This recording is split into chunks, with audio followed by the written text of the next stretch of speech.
This tape stresses refined methods of maneuvering that can be employed during combat. It is the second of Ed Parker's series on sophisticated basics, originating from his videos on advanced concepts and principles of Kempo.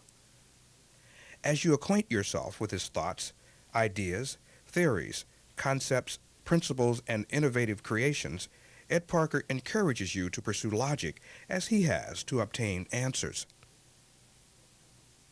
Once you have pursued as well as adopted the logical and consistent approach upon which Ed Parker's American Kempo is based, you will agree that Ed Parker's system is not only an art, but a science created by a modern-day innovator.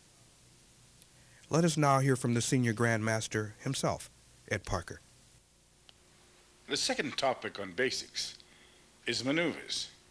When combined with stances learned in Sophisticated Basics number 1, it teaches you instant transitional response. As both become spontaneous, rapid angle changes, as well as the instantaneous altering of defensive and offensive strategies are forthwith. Maneuvers are further divided into foot maneuvers, which involves step-throughs, shuffles, crossovers, twists, jumps, dives, feints, specialized, and body maneuvers, which involves turning, riding, rolling, slipping, bobbing, weaving, falling, feints, and specialized. Maneuvers are unique strategic methods used to evade and/or attack an opponent. It involves traveling techniques using an array of footwork patterns in addition to changing stances, body positions, and postures. Employing these methods can aid you in creating or decreasing distance to your best advantage. It can be used preceding an attack, used simultaneous with an attack, or used after an attack. This is done by stepping, shuffling, crossing, twisting, hopping, jumping, and leaping with your legs, or by feinting, turning, riding, rolling, slipping, bobbing, and weaving using the upper torso and other necessary combinations. The directions and combinations of your maneuvers are many. Nevertheless, circumstances can place limitations upon them.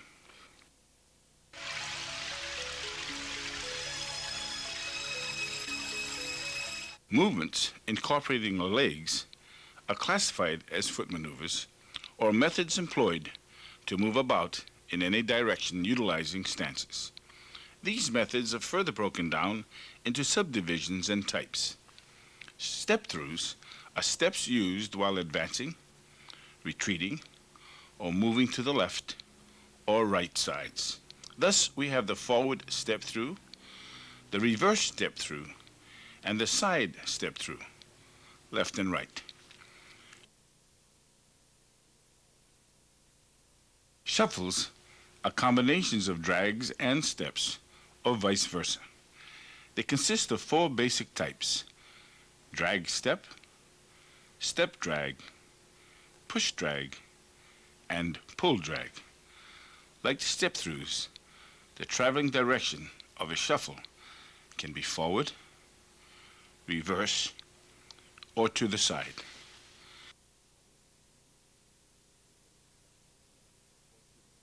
Crossovers are combinations of over-exaggerated drags and normal steps.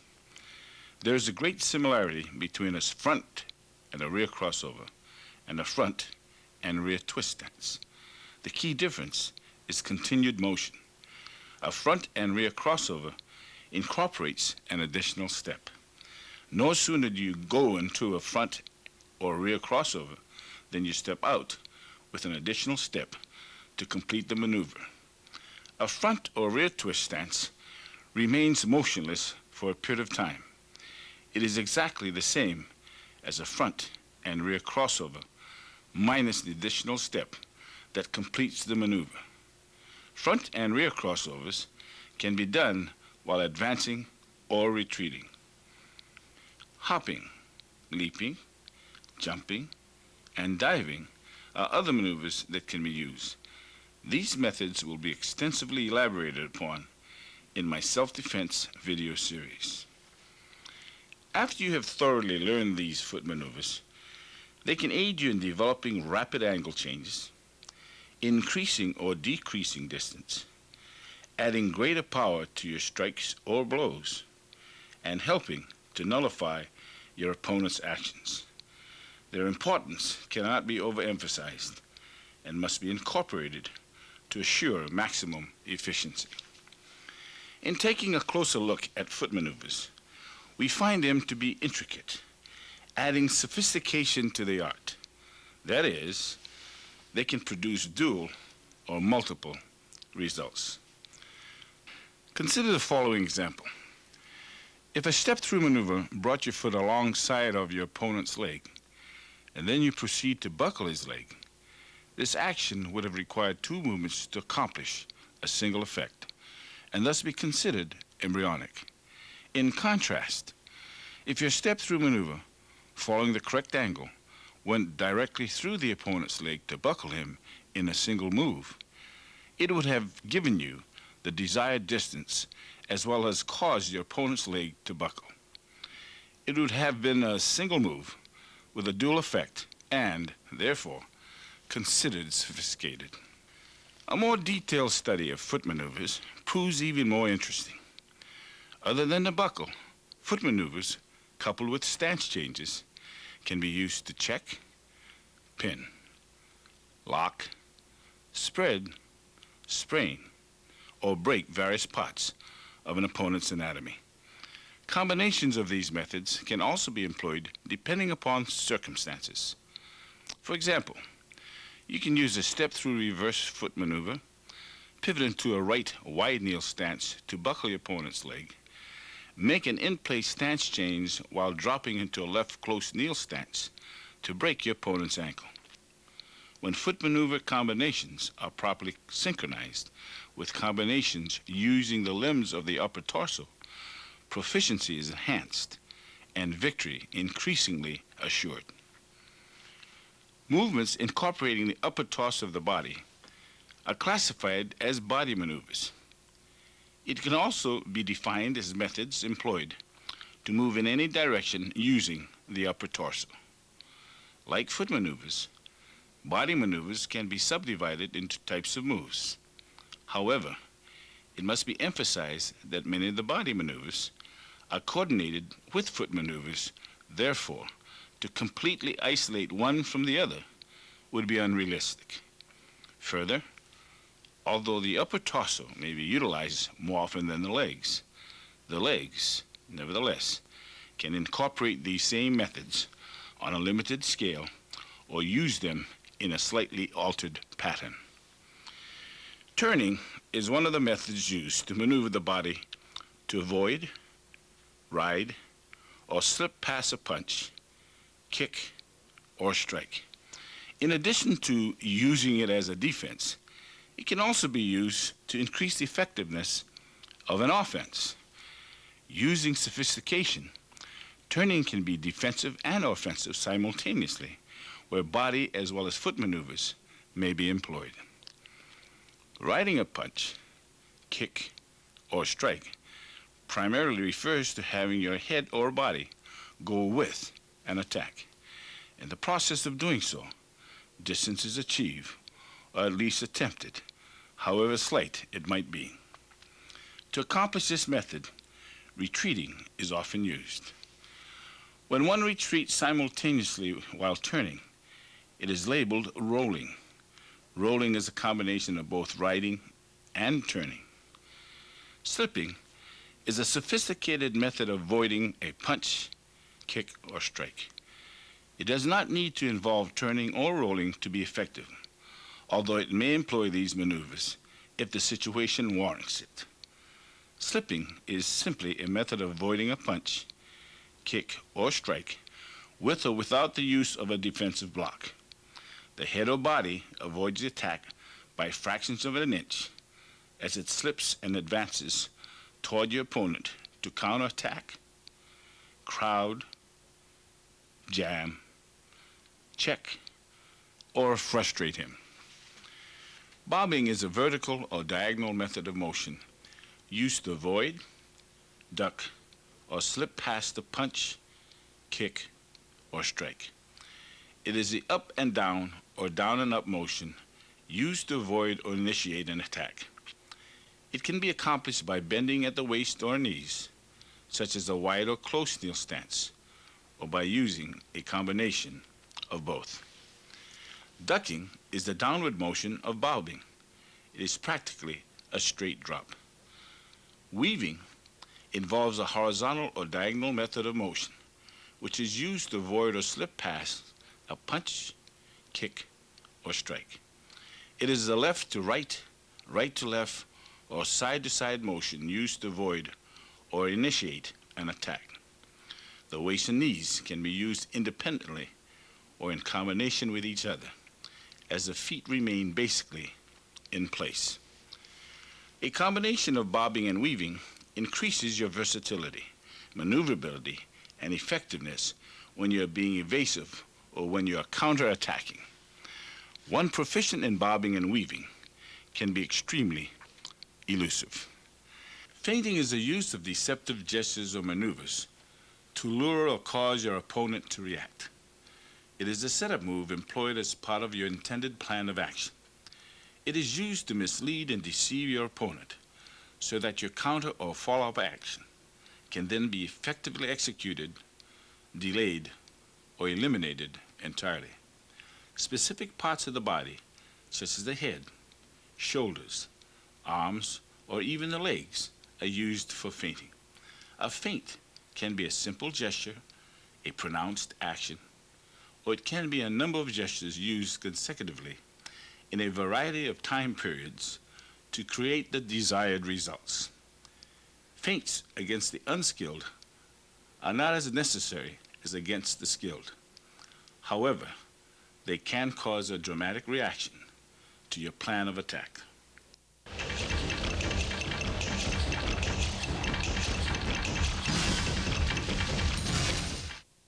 Organizational chart on foot maneuvers. Foot maneuvers. There are step-throughs, forward, reverse, side, sliding, splitting, switching, covering. There's shuffles, such as step drag, drag step, push drag, pull drag. In the crossovers, you have front and rear. And twists, you have in-place twists and traveling twists. In terms of jumps, you have hopping, leaping, switching, covering, flying, dives, head and shoulder, shoulder, back, head, and chest. And the specialized, you have flipping, spinning, and twirling. Let us now review foot maneuvers in more detail and capture the finer points missed the first time around. Foot maneuvers. Step-throughs are steps used to maneuver forward, back, or reverse, to the side, and other directional angles while evading or attacking an opponent. They are generally walking steps, steps that leave the ground before being replanted. However, they can also employ such methods as sliding, splitting, switching, and covering in completing the step. These steps can be full, half, or quarter steps, depending upon the desired effect. The following illustrations and descriptions should help clarify each of the methods used for step-throughs. From an attention stance, step forward with your left foot into a left neutral bow stance. Then step forward with your right foot into a right neutral bow. From an attention stance, step back with your left foot into a right neutral bow stance. Then step back with your right foot into a left neutral bow stance. Another interesting comparison. As you execute your foot maneuvers, think of your head as a gyro on a ship's compass. A gyro, if you're acquainted with one, remains unaffected by the pitching and rolling movements of a ship. No matter how rough the water or what position the ship may be forced into, the gyro remains parallel with the horizon. Therefore, while executing your foot maneuvers, change your body positions, but not your head. Allow your head and eyes to focus in the direction that you're moving to or from. Have your head act as a gyro on a ship's compass. Although this policy is generally practiced, there are, nevertheless, always exceptions to the rule. Sliding is a method of executing a step using one foot at a time. In this maneuver, the foot is kept in constant contact with the ground. Like other methods, sliding steps can move forward, back, or to the side while starting or finishing the desired maneuver. While sliding, the head is kept level so that bobbing is minimized. Every action becomes direct, thus economically executed. Balance and stability are also enhanced along with power and impact. Splitting can be best described as two slides simultaneously executed, whereby both feet simultaneously slide apart from each other. Its primary purpose is to cause an instant drop in height to avoid an attack, execute an attack, or while using combinations of both. Switching entails a combination of steps or a jump to change stance positions while remaining in the same spot and facing in the same direction. While there are a number of ways of switching, only 3 methods will be shown. 2 employ step-throughs and the other a jump. Switching is often used to better position oneself, to protect vital target areas, to enhance an attack while employing a linear path or an angular path, to be deceptive, and to enhance one's strategy. Switching utilizing step-throughs are of 2 varieties: back to front, sometimes referred to as rear to front, and front to back, often referred to as front to rear. Back to front requires that your lead or forward foot moves back and in line with your rear foot, as you immediately shift your rear foot forward so that it ends up in line with where your forward foot originated. Front to back requires that your rear foot moves forward and in line with your lead or forward foot, as you immediately step back with your forward foot so that it is positioned in line with where your rear foot was. The jumping switch, which is the 3rd variation, will be described under the heading of jumps. Covering is a step-through method used to turn and face in the opposite direction. The lead foot steps to the opposite side, then turns in the opposite direction. In the process of completing this motion, your body actually retreats from the initial attack rather than move toward it, a highly recommended built-in safety factor. Unable to see what is back of you nor the type of attack being used, it would be foolish to move toward an opponent's action. Such a move would only speed up your opponent's action as well as add to his force. To benefit from this maneuver, move your right foot to your left while still facing the same direction. Turn counterclockwise and face the opposite direction. With your left foot now the lead leg, move it to your right while still facing the same direction. Turn clockwise and face the opposite direction. Repeat this several times to get the feel and balance of the maneuver. Shuffles are related methods of dragging or scraping the feet, combined with steps, pushes, or pulls to shift from one location to another. There are 4 shuffle combinations using the feet and leg muscles to shift the body forward, back, or to the side with either foot in the lead. The left foot could be ahead of the right foot or the reverse when employing any of the shuffles. A step drag shuffle can be executed by 1. Getting in a right neutral bow, and 2, stepping forward with your right foot into a deeper right neutral bow. 3, then dragging your left foot forward so that the same distance is maintained between your feet as in step 1. Now in step 4, from your right neutral bow, step back with your left foot into a deeper right neutral bow. And then drag your right foot back so that the same distance is maintained between your feet as in step 4. As you will note from the example shown, you can execute a forward step drag shuffle or a reverse step drag shuffle with your right foot as the lead foot. The same moves can apply with your left foot as the lead foot. A drag step shuffle is the reverse order of a step drag shuffle and can easily be done by 1, forming a right neutral bow, then 2, having your left foot drag forward so that the depth of your stance is decreased. 3, then completing the move by having your right foot step forward so that the same depth is maintained as in step 1.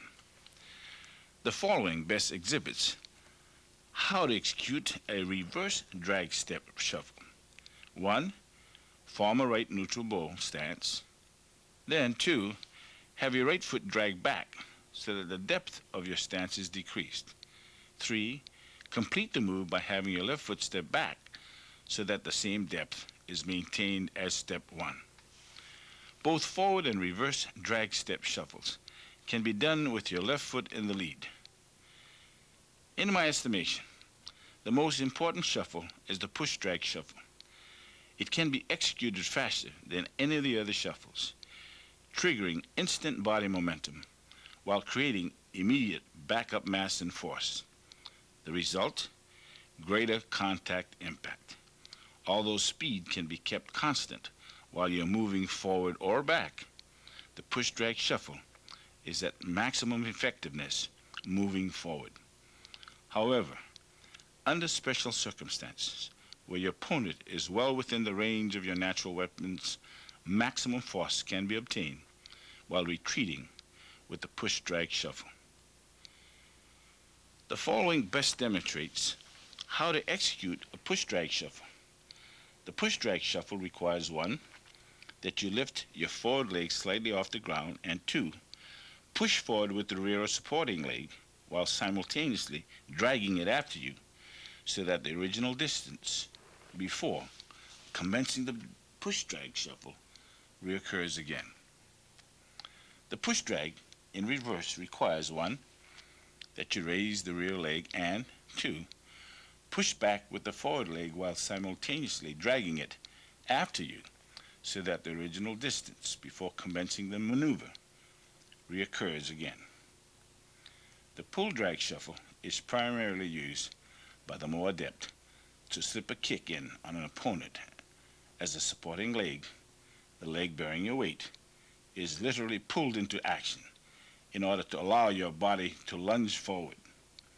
This particular shuffle is often confused with a step drag shuffle and requires practice to perfect.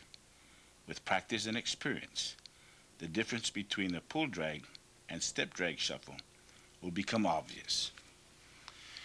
The following best describes how to execute a pull drag shuffle.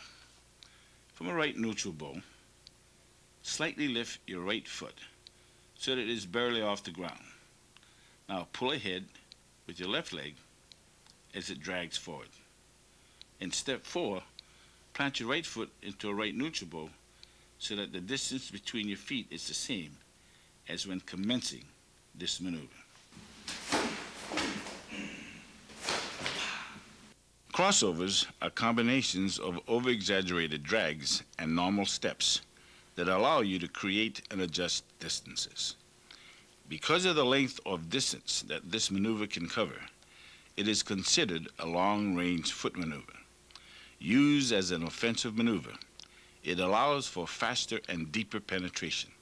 Crossovers fall into 2 categories. Front crossovers, where one leg crosses over and in front of the other before stepping forward, and rear crossovers, where one leg crosses behind and in back of the other leg before stepping backward.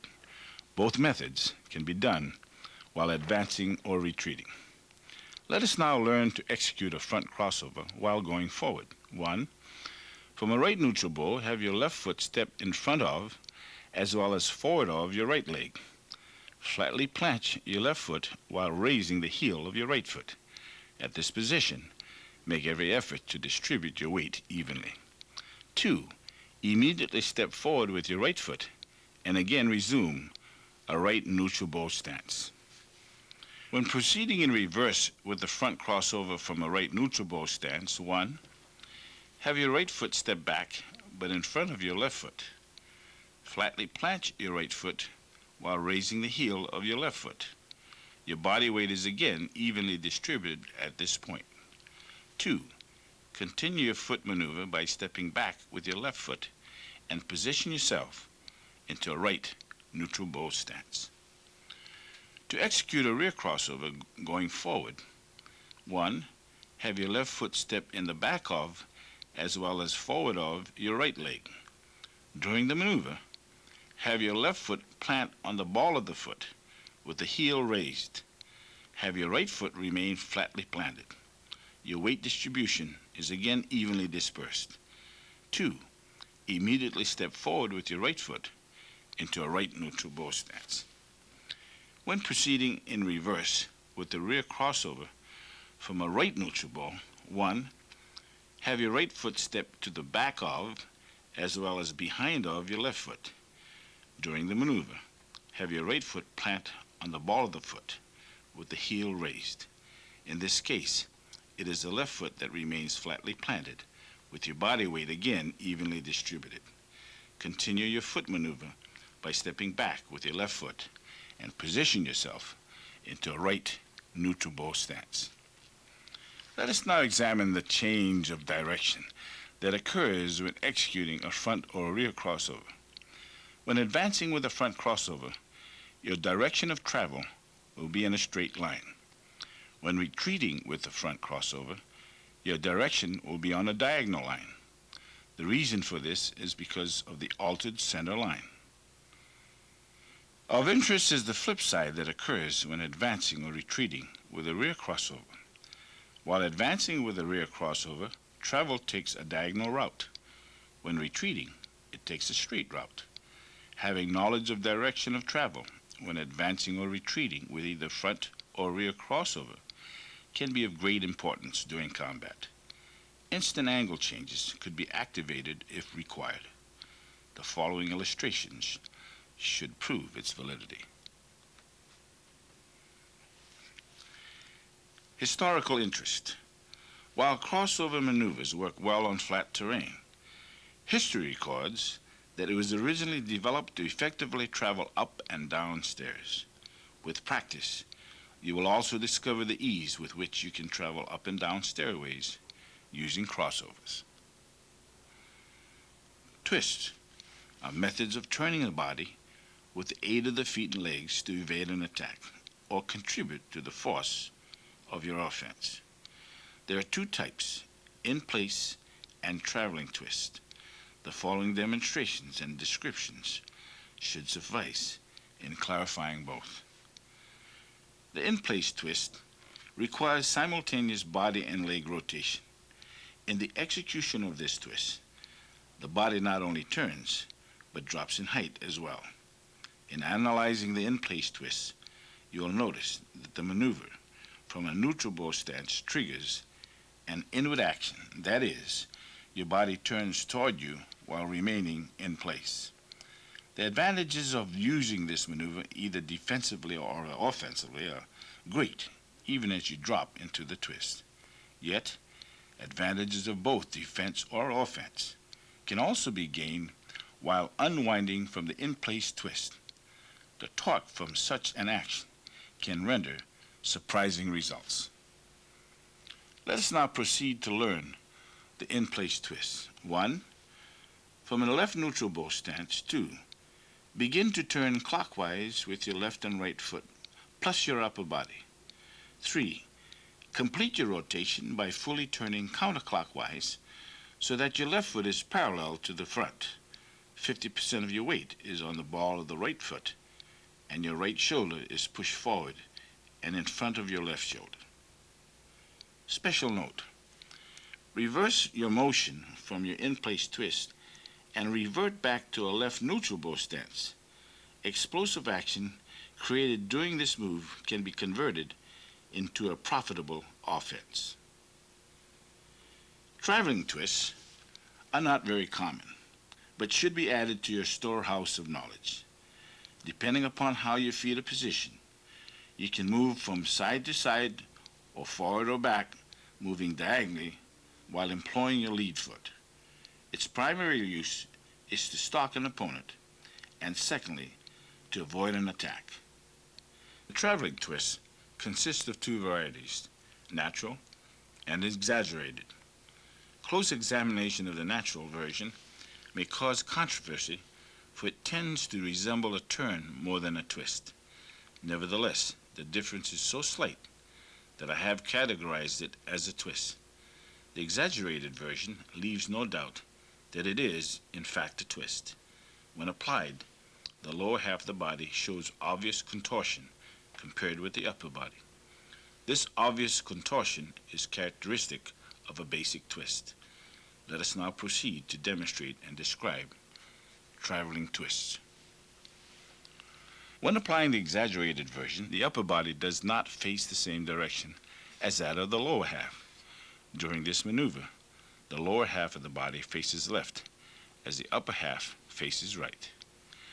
In a normal version, both the lower and upper body face the same direction during the transition. The following should aid you. 1. From a right neutral bow stance. 2. Lift both feet by first using the heel of the feet to pivot with and plant it to your left.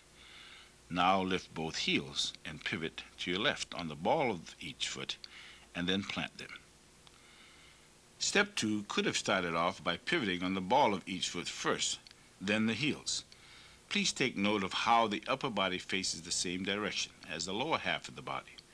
This occurs because the lower half is basically in sync with the upper half. Jumps are methods of having your feet or foot leave the ground to get to or away from an opponent. Although the feet or foot leaves the ground in executing a jump, they, nevertheless, remain at or below the level of your waist or head. There are several types of jumps: hops, leaps, a switching jump, a jump that is made while facing in the same direction, and flying jumps.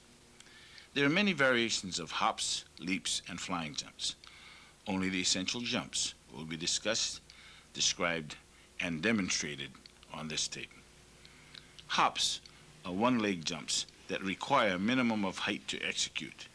They somewhat resemble a pull-drag shuffle, with the exception that the foot does not drag on the ground. It becomes slightly airborne before the foot is planted and the body repositioned. Primary purpose of a hop is to rapidly close the distance between you and your opponent. As the hop is executed, every effort is made to protect the vital areas of the body. 1. From a right neutral bow stance. 2. Pick up your left foot and balance your weight on your right leg. 3. Jump forward with your right foot onto the same foot. And 4. Plant your left foot forward into a left neutral bow stance. The following examples demonstrate the use of a hop. 1. Hop, then sweep the leg of a standing opponent. 2. Hop, then sweep the arm of an opponent who is on his hands and knees. Leaps and explosive jumps are used to evade and or attack an opponent. They require vigorous effort in acquiring a fair degree of height. While executing such moves, both feet may simultaneously leave the ground, or you may use one foot at a time. No matter what method is employed, both feet do become airborne during the course of a leap. One-leg leaps require one foot leaving the ground at a time, with both becoming airborne prior to planting the feet or foot. Whatever foot is planted, the weight of the body balances and rests on that leg. This leap is primarily used as an evasive maneuver that positions your body for the next counter. We will now demonstrate. 1. From a left neutral bow stance. 2. Leap forward and to your left on a 45-degree angle. Use your right foot to push off with. 3. Land on your left leg, keeping your left knee flexible and balance your weight on your left leg as you form a left one-leg stance. Examine how the one-leg leap is used when employing the self-defense technique leaping crane.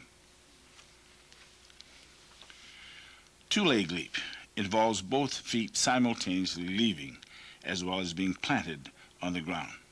It is mainly used as an offensive maneuver to give added height to the final move, employing gravitational marriage. Observe the following. 1.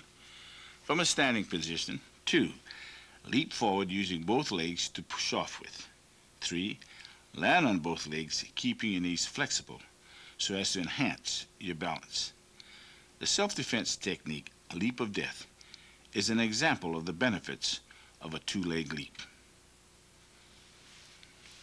Switching jump. This is a third method used to switch stances. However, instead of using step-throughs to accomplish the switch, a jump is executed to achieve the same results. This method requires jumping in the air, switching your legs, reversing their order in midair, landing on the identical spot while facing in the same direction. Like the other two switching methods, it can be used to better position yourself, minimize your target areas, enhance your attack, as well as a deceptive maneuver, and be of benefit strategically, such as avoiding a low strike using a staff or sword. Please observe the following. 1. From a left neutral bow. 2. Jump up in the air. 3. Switch your legs and body slightly while in the air. 4. Land on an identical spot, facing the same direction, and into a right neutral bow stance. 5. Now from a right neutral bow. 6. Jump in the air. 7. Switch your legs and body slightly while in the air. And 8. Land on the identical spot, facing the same direction, and into a left neutral bow stance. Covering jump is a jumping method instead of a step-through method used to turn and face in the opposite direction. Here again, not seeing what is behind you, nor the type of attack being used, this method affords you the opportunity of turning in midair and facing in the opposite direction, while actually retreating from an unknown opponent. Please examine the following. 1. From a right neutral bow. 2. Jump up into the air and begin to turn counterclockwise. 3. Complete the 360-degree turn in midair. 4. Land with both feet into a left neutral bow stance while facing the opposite direction. 5. Now from a left neutral bow. 6. Jump into the air and begin to turn clockwise. 7. Complete the 360-degree turn in midair. And 8. Land with both feet into a right neutral bow stance while facing the opposite direction. Study the effects of a covering jump that adds aggression to the jump. Flying jumps are jumps that are not only airborne, but that travel or sail through the air as well. They can be activated from a dead standstill or from a running start. They too may be used to avoid an attack or aid you in the execution of an attack. When used as a defense, it is called a flying jump. Converted into an offense, it changes from a flying jump, which it starts off as, to a flying kick. There are different types: flying back knuckle strike, etc. Used as an offense, the body becomes almost parallel to the ground at the point of execution. Please study the following. From a standing position. 1. Jump with both legs. 2. Stretch them out as you sail through the air. 3. Recock your legs and plant them into a standing position. From a running position. 1. Jump in the air with both legs. 2. Cock them in midair and turn counterclockwise as you deliver a right knife-edge kick. 3. Recock your legs and land on both feet. A word of caution. Please use caution when executing the following methods of diving. Caution can never be overemphasized if you are not a gymnast. Get assistance from someone who is knowledgeable and experienced. Dives are unique methods that use exaggerated moves to avoid an attack, work in conjunction with an attack, or as a defense-offense combination. Because they are unique, dives are categorized separately. Employing elements of a jump, dives are nevertheless unquestionably different. The key difference here exists between height levels of the head and feet. In a dive, the head lunges forward, followed by the feet. At a certain period during a dive, the feet are raised above the level of the head. It is this relationship of height, the feet being higher than the head, that separates a dive from a jump. Another distinguishable difference between a dive and jump involves body parts that make contact with the ground at the time of execution. Executing a jump, you leave the ground with your feet and land on them. When diving, you leave the ground with your feet and land on your hand or hands in the majority of cases, then roll with the parts of your arm, shoulder, back, hip, and leg before landing up on your feet again. There are three main types of dives: head and shoulder, shoulder and back, and head and chest. Other specialized diving methods and their uses will be described in future tapes. The head and shoulder dive involves a straightforward motion, diving head first, tucking the head, then rolling equally on the shoulders, back, hips, buttocks, and back onto your feet. Let us now study the following. From a standing position, 1. Bend your knees and dive head first with hands outstretched to break your fall. Please take note of how the feet are raised above the level of the head. 2. With your hands helping to break your fall, tuck your head, roll on your shoulders, back, hips, and buttocks, and have the momentum carry you forward and back onto your feet. You then have the option to cover if you wish. Shoulder dive involves turning the body on a slight angle so that either the right or left side of the body is used to roll with. If you decide to use the right, you will partially roll with the right arm, shoulder, hip, thigh, and back onto your feet. Again, notice that the level of the feet is higher than the head. From a standing position, 1. Bend your knees, turn and dive to your right, with your right arm outstretched to help break the fall. Again, take notice of how the feet ends higher than the level of the head. 2. With your right arm helping to break your fall, tuck your head toward your left shoulder and roll on your right shoulder, hip, thigh, as you roll back onto your feet. Back, head and chest dive. This is a straight dive to the rear. It is not a common dive and therefore requires practice. To execute it, spring back onto your hands, keep your head and back arched, and time your action carefully as you roll on your chest, stomach, hips, thighs, knees, and feet. From a standing position, 1. Bend your knees, squat, and spring backward. Reach out with your arms to break your fall. Arch your head and back, and again bend your knees. As your hands touch the ground, straighten your body, and 2. As your weight begins to shift over the center point, again arch your head and back. Now begin to roll on your chest, stomach, hips, thighs, knees, and feet. Flip is a specialized foot maneuver employed to move the feet from one spot to another. Contained within a flip are elements of a jump, dive, and handspring.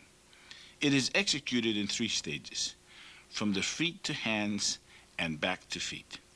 The wrists play an important role in executing a flip, since it acts as a springing device that aids you in completing your maneuver. Although it is an acrobatic maneuver, it is useful and can be strategically used as a primary method of escape. It can also aid you offensively or as a defense-offense combination. 2 types of flips will be demonstrated: front and back. The front flip starts off like a head and shoulder dive. lands on the hands, and springs you back onto your feet. Please observe the following. From a standing position, squat down, leap forward with your arms outstretched, and land on your hands. The instant you make ground contact with your hands, use your arms and wrists to flip you over and back to your feet again. The back flip starts off like a backhand and chest dive, lands on the hands, and springs you back onto your feet again. Like the front flip, your feet are above the level of your head. Study the following. From a standing position, squat down, leap backward with your arms stretched out behind you, and land on your hands. The instant you make ground contact with your hands, use your arms and wrists to flip you over and onto your feet again. Spinning is a specialized foot maneuver used to escape from or to attack an opponent. Its distinctive feature is that the feet are in constant contact with the ground. Both the legs and upper body are synchronized with each spin to enhance the momentum and speed of the attack or escape. It is, nevertheless, not a common maneuver for beginning students, but a must for those of higher training. Learn every aspect of motion, whether it is to be used offensively or defensively. Do not overlook one opportunity, especially when studying them in reverse. Spins can be executed while rotating clockwise or counterclockwise, going toward or away from your opponent. It goes without saying that circumstances and your personal skill dictates your choice of action. From a standing position, 1. Bend your knees slightly to aid your balance during the maneuver, and 2. Move counterclockwise as your right foot steps forward and plants to your left while spinning. 3. Continue to spin counterclockwise by moving your left foot in a backward motion as you plant it to the right of your right foot. Further distance can be covered by continuing the same procedure. Twirling. Although this specialized foot maneuver is similar to spinning in appearance, it warrants a descriptive term of its own because it is executed while airborne. It is literally a spin to turn your body clockwise or counterclockwise while in the air, traveling from one ground point to another. Both the upper and lower body are synchronized to twirl simultaneously while moving toward or away from your opponent. It could further be said that a twirl is no more than a turning jump. It too is primarily taught to advanced students. Again, observe and study the following. From a standing position, 1. Bend your knees slightly to aid your balance during the maneuver, and 2. Jump clockwise while turning 360 degrees in the air and landing on both feet. You may continue this action turning clockwise or counterclockwise more than once. Hurdling, another specialized foot maneuver, describes jumping over obstacles to get from one ground point to another. In combat, it may require jumping over stool, chair, person, etc. as part of your defensive or offensive strategy. The fact that these jumps are encumbered by obstacles makes the maneuver challenging and unique. Hurdling often employs several combination jumps, leaping, flying, and occasionally covering. Only the highly skilled should use this in combat. Beginners should walk or run around the obstacles and use them as a means of defense. Vaulting.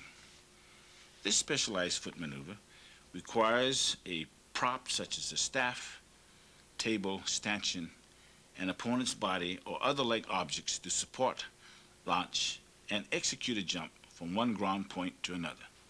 The fact that props are needed for support in launching the jump makes it special and unique. During the launch, 2 choices are available. 1, only planting the feet, or 2, kicking with the feet before planting them. Again, only the highly skilled should employ this method in combat. Let us review and scrutinize body maneuvers more explicitly.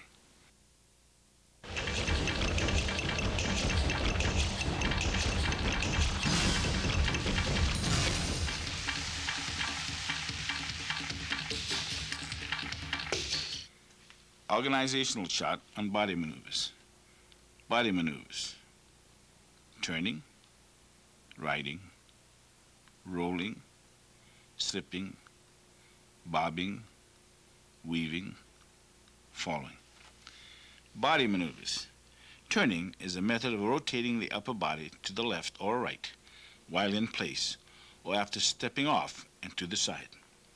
The turn normally occurs within a 180-degree radius. It too can be used to avoid an attack or to counterattack while simultaneously avoiding an attack. The technique, thrusting salute, is an excellent example in demonstrating the effects of turning to avoid an attack while simultaneously counterattacking. Turning can also be done while on the ground. Riding is a method of having your upper body go with an attack.